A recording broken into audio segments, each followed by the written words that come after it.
Hello बच्चों, let's read this question. Question says for an exothermic chemical process occurring in two steps. First step is A plus B is converting into X, which is a slow step, and second step is X is converting into AB, which is a fast step. The process of reaction can be best described by. So here यहाँ पे कौन सी reaction हो रही है? Key concept देखो, key concept. The reaction here is exothermic reaction, and for exothermic reaction,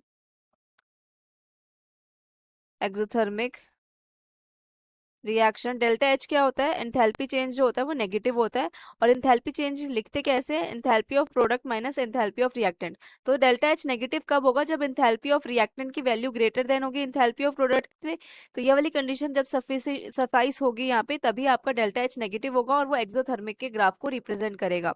तो यहाँ पे रिएक्टेंट का एंथैल्पी, फोर्थ ऑप्शन को देखो, रिएक्टेंट का एंथैल्पी जो है यहाँ पे, ये है रहा ए प्लस बी रिएक्टेंट और ए बी जो है वो प्रोडक्ट है। तो प्रोडक्ट का इंथैल्पी ज्यादा है और इंथैल्पी ऑफ रिएक्टेंट कम है, तो ये किसको रिप्रेजेंट कर रहा है? क्या ये एक्सोथर्मिक के ग्राफ को रिप्रेजेंट कर रहा है? जी नहीं, ये एक्सोथर्मिक के ग्राफ को रिप्रेजेंट नहीं कर रहा, वो एंडोथर्मिक के ग्राफ को रिप्रेजेंट कर रहा है।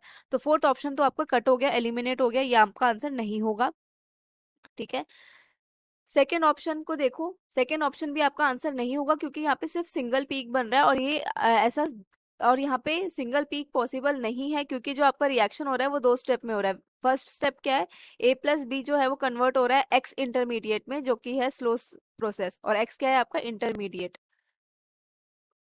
सो यहाँ पे एक इंटरमीडिएट बन रहा है, तो एक इंटरमीडिएट बनने से पहले एक ट्रांजिशन स्टेट भी बन रहा होगा। ठीक है, तो उसका जो ट्रांजिशन स्टेट है यहाँ पे, अगर एक इंटरमीडिएट बन रहा है तो दो ट्रांजिशन स्टेट बन रहे होंगे। यही फॉर्मूला होता है ना, यही होता है आपका जो प्रोसेस होता है कि एक इंटरमीडिएट बनता है तो उसके लिए दो ट्रांजिशन स्टेट बनते हैं। तो यहाँ पे सेकंड ऑप्शन में तो एक ही ट्रांजिशन स्टेट बन रहा है, तो सेकंड ऑप्शन भी आपका आंसर नहीं होगा, वो भी एलिमिनेट हो जाएगा। ठीक है, और यहाँ पे स्टेप वन में तो ये रिएक्शन हो रही है, स्टेप टू में जो है वो क्या रिएक्शन हो रही है? X intermediate A B product में चेंज हो रहा है and it is a fast process. तो सेकंड और फोर्थ ऑप्शन तो आपके एलिमिनेट हो गए। अब देखो फर्स्ट एंड सेकंड बचा।